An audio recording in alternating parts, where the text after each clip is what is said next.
In one of my recent videos, I proposed something that is perhaps the most controversial thing I have ever said. Briefly, I suggested that post-op trans women are not always obligated to disclose the fact that they're trans to a prospective partner, including prior to sex. Judging from the responses to this idea, it's clear that this is quite a divisive issue, and I think it's something that we should discuss further. Many people insisted that not disclosing this fact would constitute a kind of deception. But how is anyone being deceived here, and what would they be deceived about? My suggestion was that men for whom this is a concern should first ask if their partner is trans. I did not recommend lying in response, but these people have flatly refused to ask, and claim that simply not telling someone that you're trans means lying to them. These people feel they should be able to assume that women aren't trans, but if that were a valid assumption, this wouldn't be an issue to begin with. Some women are trans, including the women these men might take an interest in, which is why this is a concern for them.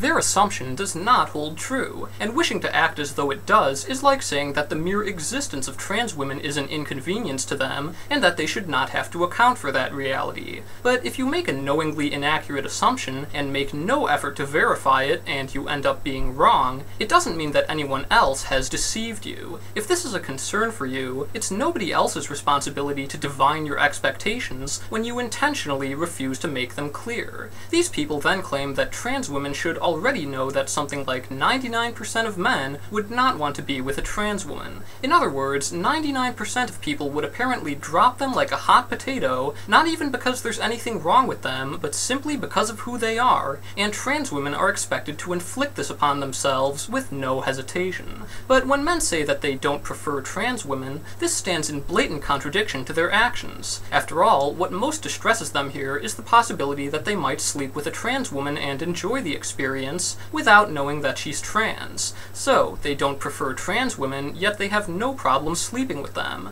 What does that say about their true preferences here? Some people have compared this to other information that one could be aware of, which might alter their decision to sleep with someone. Things like being married, or having HIV, or being a convicted sex offender. Those are their examples, not mine. And this seems like an obviously different situation. Nobody is being exposed to contagious and deadly diseases, no one is being dragged into the middle of someone else's pre-existing relationship, and they haven't committed some horrible act that would reflect strongly upon their character. So why should the fact that they're trans change anything? The principal objection here seems to be to trans women's bodies, what their body once was, and what their body now is. Yet this objection rings hollow given the reality that they would have had no problem with enjoying the company of trans women and their bodies, even intimately. They claim they don't like what trans women are, and yet it's a very real possibility that this is something they would like, but for some reason they wish to avoid that experience.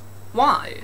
Many of them depict this as an unquestionable preference, something that just is, beyond the realm of criticism and beyond their ability to change. Much like how some people prefer the same sex or the opposite sex, these people would prefer not to be with trans women, although for the aforementioned reasons, this is hardly an accurate comparison, and I suspect this stated preference is more informed by common attitudes toward trans people than by a person's own innate desires. The world we live in tends to see trans women as something less than women, as if they fall short of being so-called real women. As a result, a straight man who sleeps with a trans woman might consider this a threat to his sexuality. Even though she's a woman, people refuse to accept her as one, and from there comes the idea that trans women are obligated to identify themselves, like they should have to attach an asterisk to their womanhood. This is a social problem, not just an innocent preference. If a racist was very distraught to find out that his partner was of fractionally African ancestry after they've slept together, would we have any sympathy for him? If he didn't even ask about this first, would we have expected her to know that she should have told him? Well, what if 99% of the population were incorrigible racists? Should she then be expected to disclose this from the outset, even though it doesn't make any difference? Would we be at all surprised if she doesn't volunteer this information? Has she deceived anyone by not mentioning her ancestry, even when they haven't asked? And can her partners be said to have been harmed in any way by this? People are certainly entitled to their preferences, and they're entitled to have those preferences respected.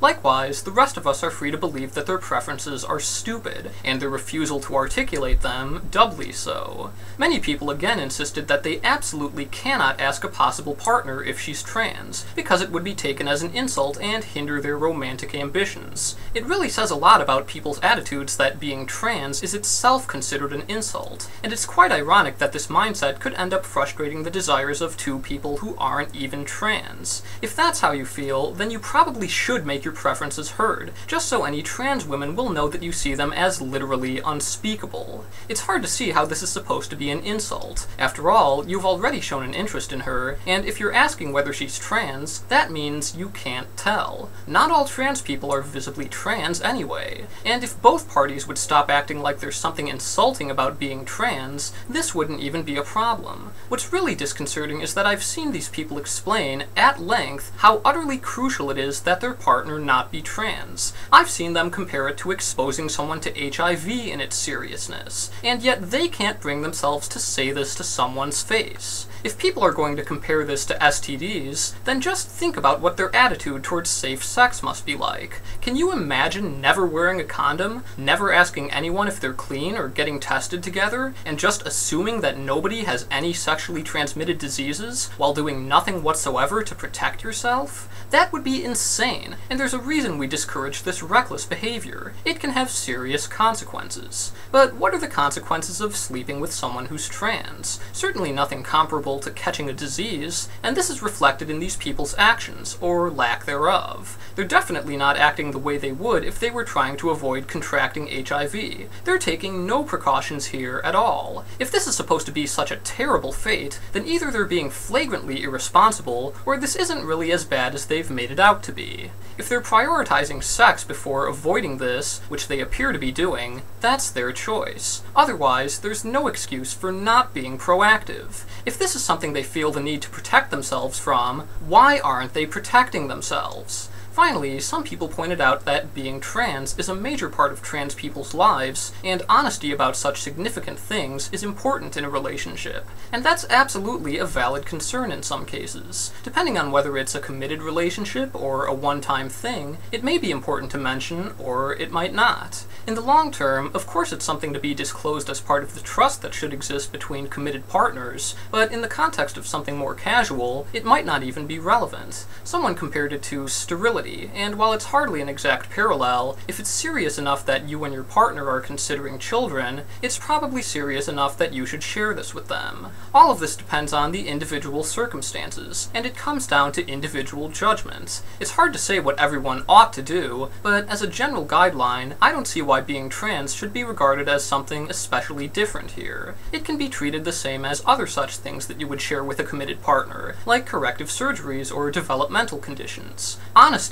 is important here, and I see no problem with expecting people to disclose this at the appropriate time. But depending on the nature of the relationship, it may not need to be disclosed prior to sex, or even after. It seems rather unbelievable that this is as serious an ethical violation as people have claimed, and I think most of them already know that.